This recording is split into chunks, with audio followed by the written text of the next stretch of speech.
It is internationally acknowledged that political leaders or heads of state should receive the fair financial compensation in their respective nation. That is not disputed. In an ideal world, higher salaries paid to politicians should reduce the likelihood of any engagement in corrupt practices that may or may not involve public funds. However, we are not living in an ideal world. Nonetheless, we expect our politicians to not just be guided by their conscience, we expect and demand accountability, transparency, common decency, and integrity. Presently, Jamaica has found itself in a very precarious situation that is wholly disturbing, outright shocking, lacking empathy, integrity, and transparency. For a small country like Jamaica that is facing economic challenges, it is outrageous and perplexing that the Jamaican government has announced exorbitant salary increases for themselves. These self-awarded salary increases range from 200 to 300% for the so-called political class, adding insult to injury to an already struggling population. This salary hike for politicians added salt to an already gaping wound of public sector workers. For these workers, it is a brutal slap-in-the-face announcement that came hot on the heels of ineffective and insulting negotiations with workers involving police officers, teachers, and nurses.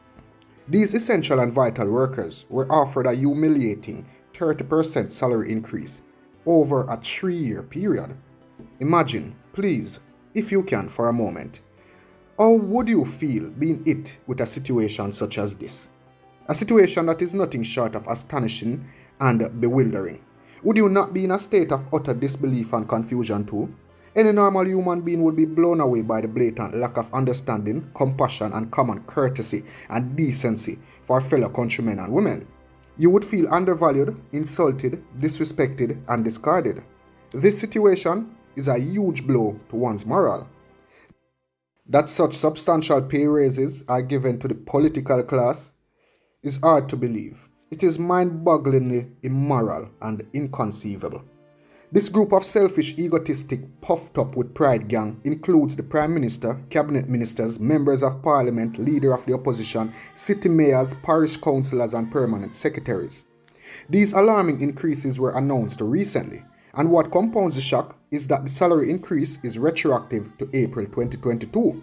So how nobody never knew about this until it passed. This decision by the Holness administration demonstrates a blatant insensitivity towards the financial struggles faced by the Jamaican people. It shows a blatant lack of concern for his people's hardships. Or could it be that he just doesn't give a fiddler's fart for Jamaica or the well-being of the greater majority who are struggling financially to keep their heads above water, feed their family, and pay their bills? To put this into perspective, the Jamaican Prime Minister's salary has skyrocketed to Jamaican $25.2 million, up from 9.2 million Jamaican dollars. This makes him the highest paid Prime Minister in CARICOM and possibly in the history of the Caribbean. In fact, Jamaican parliamentarians became the highest paid in the Caribbean community as of April 2022. Moreover, further piling of insult to injury came in the shape of Jamaica's finance minister.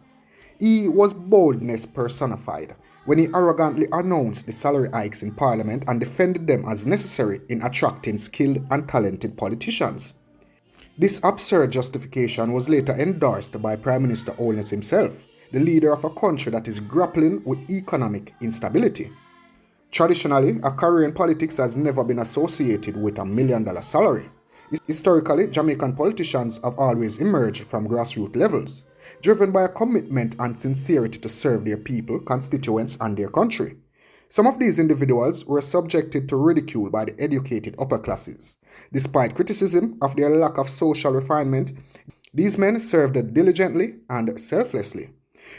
Moreover, numerous politicians have sacrificed potentially lucrative careers in the private sector.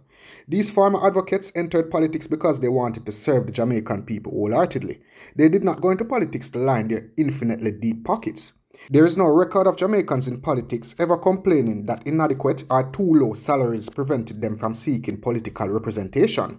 Therefore, Finance Minister's statement is a poor and defenseless excuse. The primary reason for the shortage of qualified individuals entering Jamaican politics is a fear of their sordid personal lives being exposed. Most individuals enter politics to serve their people and the country. Others enter for a purely selfish gain.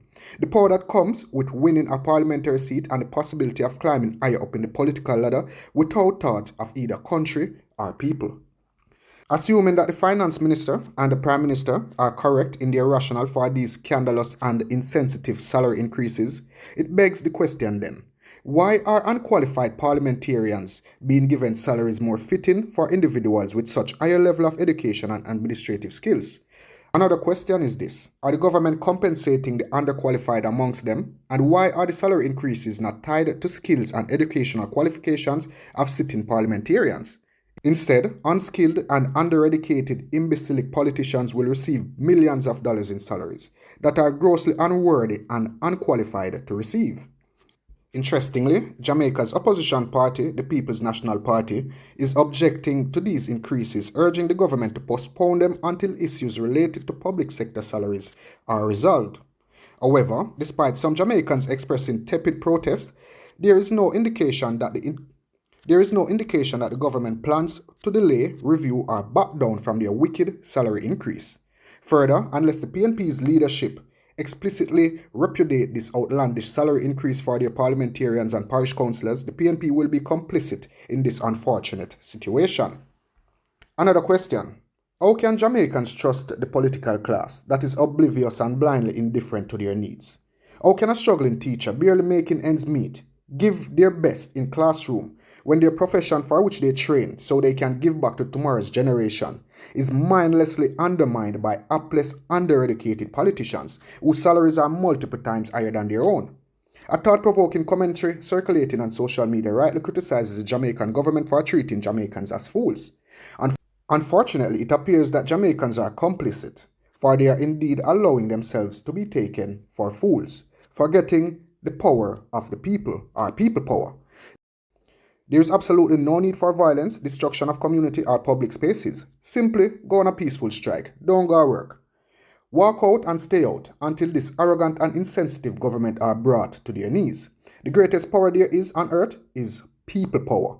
Seeing as our government appears to have no concerns whatsoever that individuals are struggling financially, then they must learn to face the consequence of peaceful mass walkout. We cannot sit back twiddling our thumbs. We would have failed to strongly voice our opposition to the government's arrogance and insensitivity.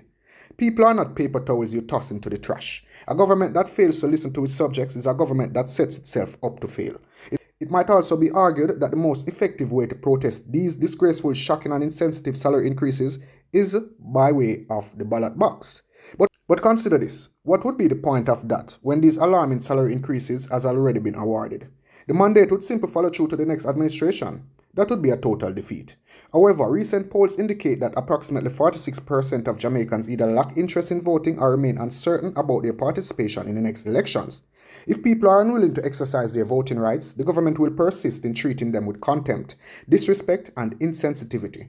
The onus is on the Jamaican people to demand accountability, fairness, and a genuine commitment to the concerns of the Jamaican people.